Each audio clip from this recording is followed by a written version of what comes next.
what kind of feedback do you use to get or you wish to back from the people to know that all the wonderful ideas and efforts are really getting to the people and they are satisfied about them? With your permission, I can start. Please. Because, let's say we take the Midtown project, because we have given priority to the quality of the urban space, the pedestrian level, and the urban qualities where the high-risers stand in, let's say the apartments in this project were selling 30% higher than adjacent project, which was just an apartment tower. So by this, you can see that the public knows how to appreciate qualities and even ready to pay more for that. It's a fair comment, obviously.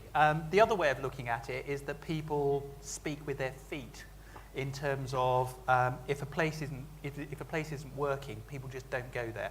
And for us, when we go back to the title of the concept, Future Cities, Vertical Urbanism, what we need to do is we need to do our research on cities where people have attempted to achieve it before and look at where it's been successful and learn from where it's been less successful. So I think feedback actually may not just be about vocalizing it, it's also in the responsibility that us as a design team and clients and the people that actually deliver these spaces actually need to go and do their research and experience the way in which cities work. So just now I talked to that Newton in Tokyo, which has 40 million people a year. That already tells us the success of it. And also, I have seen right next door in Shanghai as another example. So very often, we talk about these super tall buildings. And in my presentation, I mentioned that it's vertical development and it contributes to the operation of the entire block or community. So we as a brand, we contribute to the operation, the industry, and the community. If you are interested, please just visit that sky bridge on the second floor level, right in here, Lujiazui. We participated in the design of it. You can go and experience it. It's right outside.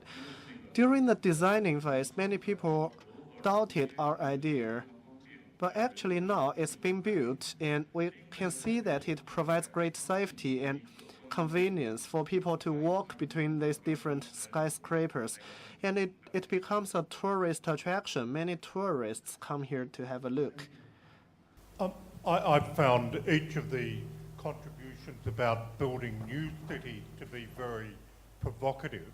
I guess part of the talk about future cities is also retrofitting existing cities.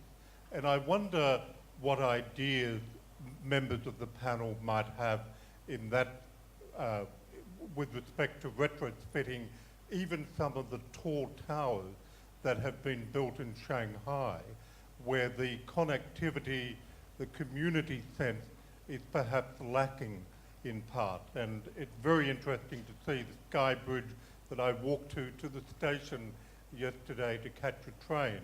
But I wonder what other ideas there might be in terms of improving what we've built and making them more connected with our community. I think it's a brilliant point in two ways.